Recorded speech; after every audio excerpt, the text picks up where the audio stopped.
jadi pada pertemuan hari ini kita akan membahas materi tentang metabolisme. Tapi sebelum itu, masih ingat tidak apa arti dari metabolisme?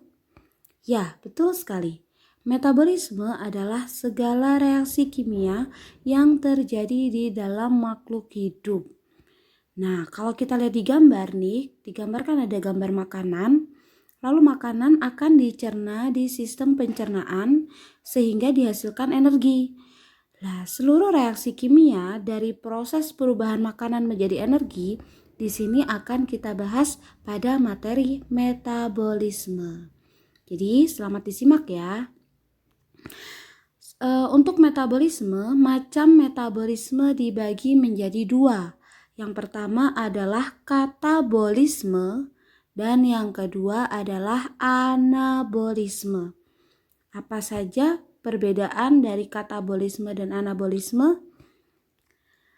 Katabolisme dan anabolisme di sini saling berlawanan. Nah, kita lihat dari pengertiannya terlebih dahulu ya. Pengertian katabolisme adalah suatu proses pembongkaran atau penguraian suatu molekul. Karena katabolisme adalah proses pembongkaran, maka anabolisme artinya adalah proses penyusunan atau sintesis suatu molekul. Nah, lawan dari penguraian adalah penyusunan. Kemudian namanya saja membongkar, maka kalau membongkar maka substrat awalnya pasti adalah molekul yang besar atau molekul yang kompleks. Nah, dibongkar menjadi suatu molekul yang lebih kecil, begitu kan? Nah, sedangkan kalau anabolisme, substrat awalnya adalah molekul yang kecil atau yang sederhana. Karena dia disusun, namanya disusun itu dari molekul yang kecil menjadi besar, begitu kan? Nah, sehingga pada katabolisme, produk akhirnya adalah molekul yang kecil.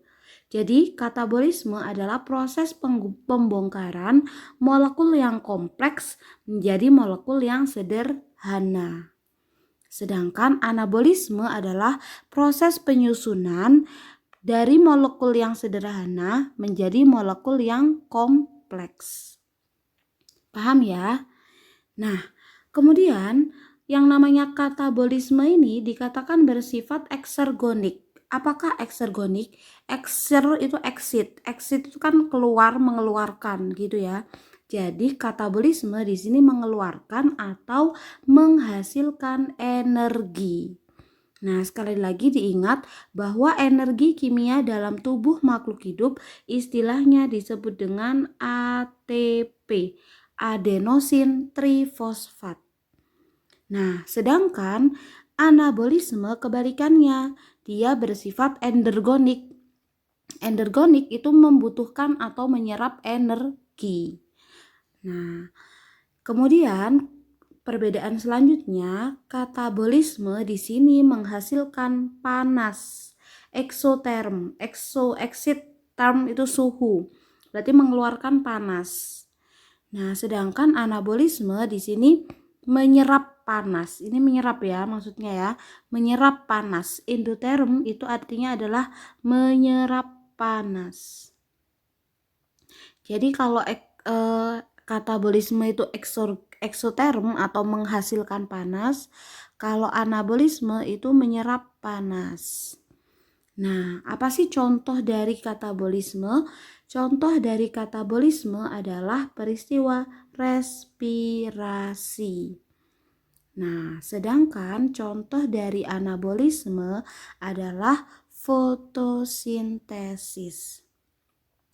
Gitu. Jadi anabolisme ini di sini hanya terjadi pada tumbuhan gitu ya. Katabolisme di sini secara umum fungsinya adalah menyediakan bahan baku untuk sintesis molekul lain dan menyediakan energi kimia atau ATP. Gitu. Sudah paham ya perbedaan antara katabolisme dan anabolisme? Jangan sampai terbalik. Jadi ini kalian harus benar-benar paham, jangan sampai terbalik-balik kayak gitu ya. Nah, Oke, kalau gitu sekarang kita lanjutkan. Kita bahas satu persatu dulu dari katabolisme. Tadi katabolisme contohnya adalah respirasi, ya. Respirasi secara umum dibagi menjadi dua. Ada yang namanya respirasi aerob dan ada respirasi anaerob. Masih ingat tidak? Respirasi aerob itu apa? Respirasi yang membutuhkan oksigen. Respirasi yang membutuhkan oksigen sebagai akseptor elektron. Akseptor itu apa? Akseptor itu artinya penerima elektron. Nah, jadi yang membutuhkan oksigen untuk penerima elektronnya. Berarti jelas respirasi aerob adalah respirasi yang membutuhkan oksigen. Sedangkan respirasi anaerob di sini berarti tidak membutuhkan oksigen. Jadi akseptor elektronnya berarti selain oksigen. Gitu ya. Nah, sedangkan respirasi aerob itu sendiri terdiri dari 4 tahap. Tahap yang pertama adalah glikolisis. Tahap yang kedua adalah dekarboksilasi oksidatif atau disingkat dengan DO. Dan tahap ketiga adalah siklus Krebs. Dan tahap keempat adalah transport elektron. Jadi ini tahapannya berurutan, jangan sampai terbalik urutannya. Nah, jadi ini tahapan ya, tahapan dari respirasi aerob. Nah, sedangkan respirasi anaerob macamnya, nah kalau ini macam. Jadi macam dari respirasi anaerob itu ada dua. Ada fermentasi alkohol dan ada fermentasi asam laktat. Oke, jadi kita bahas satu persatu terlebih dahulu mulai dari glikolisis. Arti dari glikolisis adalah perubahan glukosa menjadi asam pirufat. Di mana tempat glikolisis? Glikolisis terjadi di sitoplasma sel. Nah, jadi sebelum kalian harus bisa membayangkan glikolisis terjadi di sitoplasma, kita beranjak ke makanan terlebih dahulu ya. Kembali lagi ke makanan. Jadi setelah makanan dicerna oleh sistem pencernaan manusia, kemudian sampai di usus halus, itu kan diubah sampai menjadi sari-sari makanan. Sari-sari makanan itu apa? Glukosa, asam amino, gliserol, dan asam lemak. Kemudian sari-sari makanan itu selanjutnya kan akan diserap oleh pembuluh darah. Nah, akan dibawa oleh peredaran darah tubuh kita oleh sel darah merah, kemudian dibawa kemana? Ke sel-sel tubuh, gitu kan? Nah, jadi dari sel darah merah yang membawa sari-sari makanan atau glukosa ini tadi, kemudian kan akan dimasukkan ke dalam sel-sel tubuh manusia. Nah, glukosa begitu sampai dalam sel tubuh manusia, tempat pertama yang dituju pasti adalah sitoplasma kan? Jadi setelah dia menembus membran sel, selanjutnya glukosa ini berada di sitoplasma. Nah, glukosa yang berada di sitoplasma ini terjadi peristiwa yang pertama yang dinamakan adalah glikolisis. Nah, jadi glikolisis ini sendiri terdiri dari dua tahapan, yaitu tahap membutuhkan 2 ATP dan tahap menghasilkan 4 ATP. Sehingga hasil akhir dari glikolisis adalah 2 ATP. Kenapa 2 ATP? Kan membutuhkannya 2, berarti min 2. Dia menghasilkannya 4, jadi ditambah 4. Maka hasil akhirnya adalah 2 ATP. Nah, selain 2 ATP, glikolisis juga menghasilkan 2 NADH dan 2 asam pirufat. Bagaimana sih tahapan perubahan glukosa sehingga menjadi asam pirufat? Nah, begini adalah jalur tahapan dari glikolisis. Nah, seperti yang di sebelumnya, glikolisis kan terdiri dari 2 tahapan, yaitu tahap pertama adalah tahap membutuhkan 2 ATP dan tahap kedua adalah tahap menghasilkan 4 ATP. Glikolisis dimulai dari glukosa. Glukosa adalah karbohidrat monosakarida berkarbon 6. Ini adalah karbon nomor 1, karbon nomor 2, karbon nomor 3, karbon nomor 4, karbon nomor 5, dan karbon nomor 6. Glukosa akan diubah menjadi glukosa 6-fosfat. Dengan bantuan apa? Dengan bantuan tambahan ATP yang diperoleh dari sitoplasma. ATP adalah adenosin trifosfat. Nah, sedangkan ADP adalah adenosin difosfat. Trifosfat itu adalah 3 fosfat, berarti fosfatnya ada 3. Kalau difosfat itu 2 fosfat.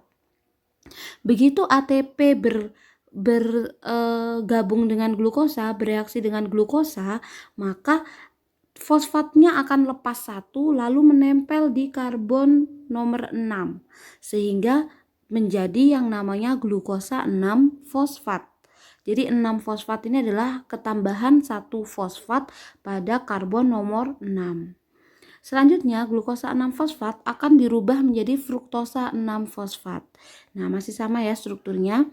Kemudian fruktosa 6 fosfat lagi-lagi ketambahan ATP lagi, membutuhkan 1 ATP lagi dari sitoplasma, dan ketambahan ATP nanti akan diubah menjadi ADP sehingga dia akan ketambahan 1 fosfat.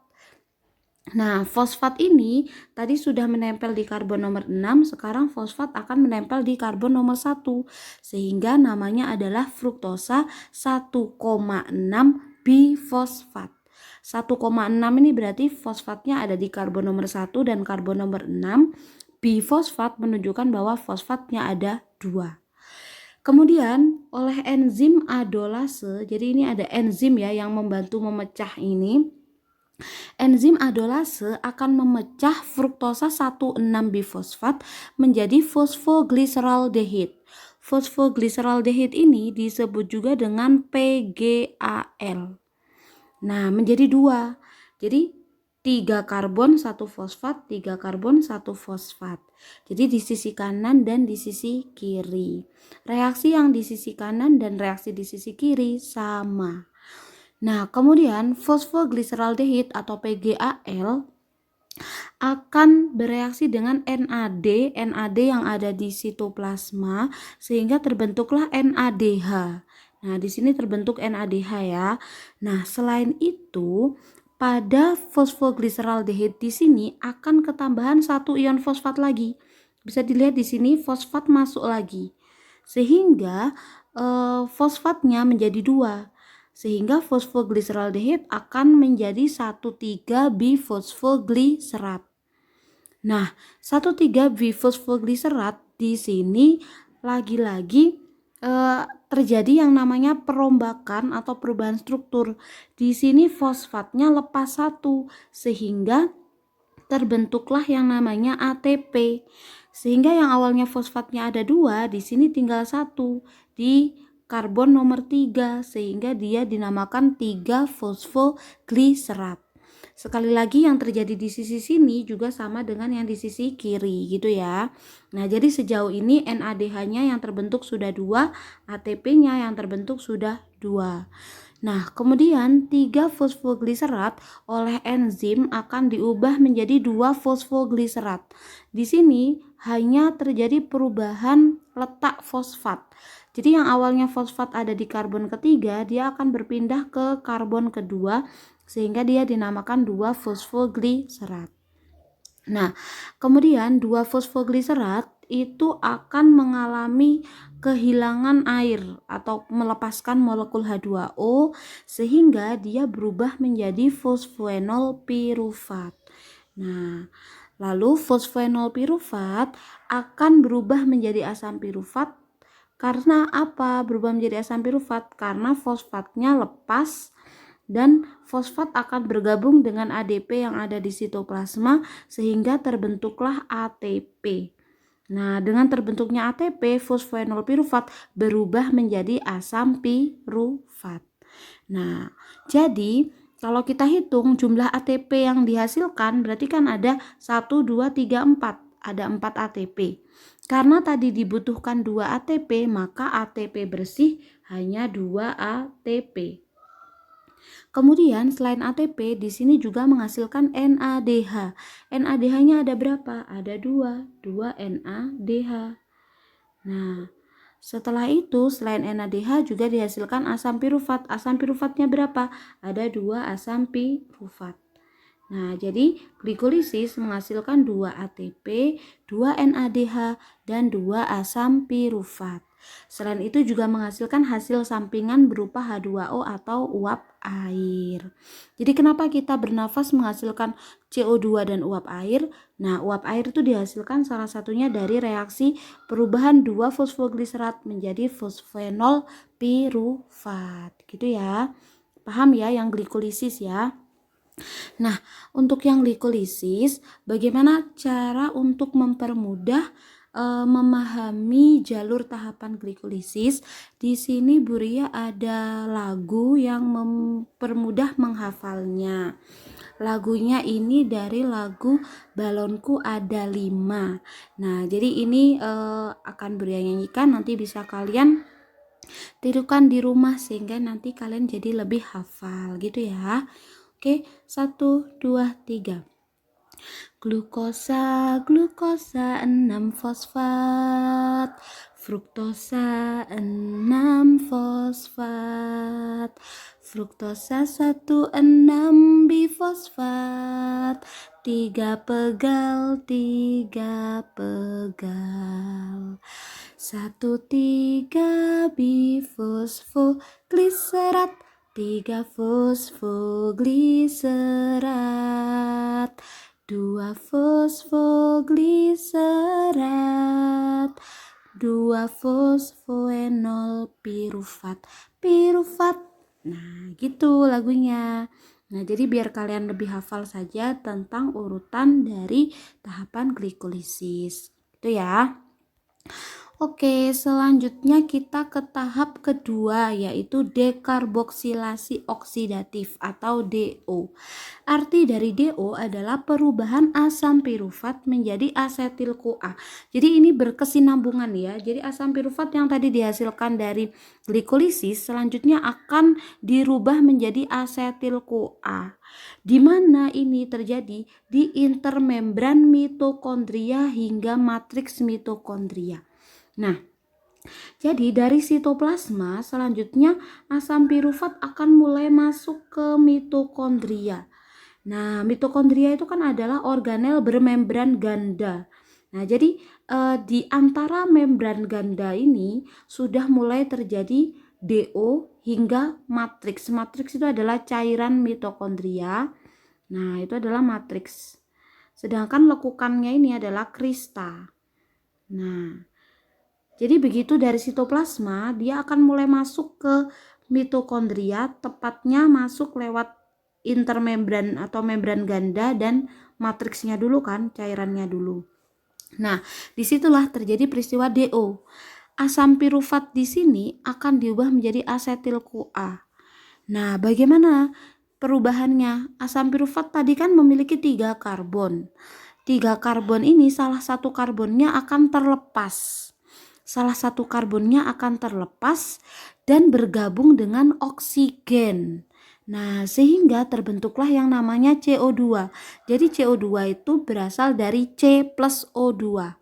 Nah, di sini adalah bukti bahwa respirasi aerob itu membutuhkan oksigen. Untuk apa? Oksigennya digunakan untuk menghasilkan asetil CoA. Nah, setelah karbon ini menghasilkan CO2, koenzim A akan masuk. Nah, selain itu terjadi proses perubahan NAD+ dan menjadi NADH. NAD+ ini sudah ada di matriks mitokondria. Nah, kemudian dia akan berikatan dengan hidrogen sehingga dihasilkanlah NADH. Jadi, kalau kita cari hasil akhir dari DO adalah 2 NADH. Kenapa 2 NADH? Karena asam pirufat di sisi kanan dan asam pirufat di sisi kiri. 2 asetil CoA dari sisi kanan dan sisi kiri, dan juga 2 CO2 gitu ya. Dekarboksilasi oksidatif, oksi di sini oksigen, berarti di sini oksigen berperan penting dalam perubahan asam pirufat menjadi asetil CoA. Oke. Kemudian kita lanjut ke tahap ketiga, yaitu adalah siklus Krebs. Siklus Krebs atau disebut juga dengan siklus asam sitrat, artinya adalah siklus yang terjadi setelah dekarboksilasi oksidatif. Nah, tempatnya di matriks mitokondria. Jadi ini berkesinambungan tadi kan ini di intramembran ya. Kalau yang DO dari intramembran mereka kan akan ke matriks. Nah, di matriks atau cairan mitokondria ini terjadi yang namanya siklus Krebs. Namanya adalah suatu siklus. Jadi ini tadi DO ya. Ini tadi adalah DO. Nah, ini baru adalah siklus Krebs. Namanya adalah suatu siklus. Jadi dia itu berulang, melingkar seperti itu. Nah, di siklus Krebs itu dimulai dari asetil-CoA. Asetil-CoA ini kan yang tadi dihasilkan dari proses DO. Asetil-CoA akan bergabung dengan asam oksaloasetat.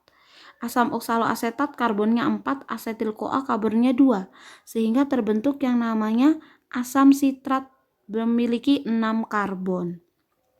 Kemudian asam sitrat akan berubah menjadi asam isositrat.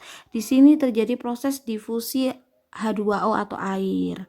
Nah, asam isositrat selanjutnya akan berubah menjadi asam alfa ketoglutarat. Nah, di sini bisa dilihat karbonnya akan lepas satu dan berikatan dengan oksigen sehingga terbentuk CO2.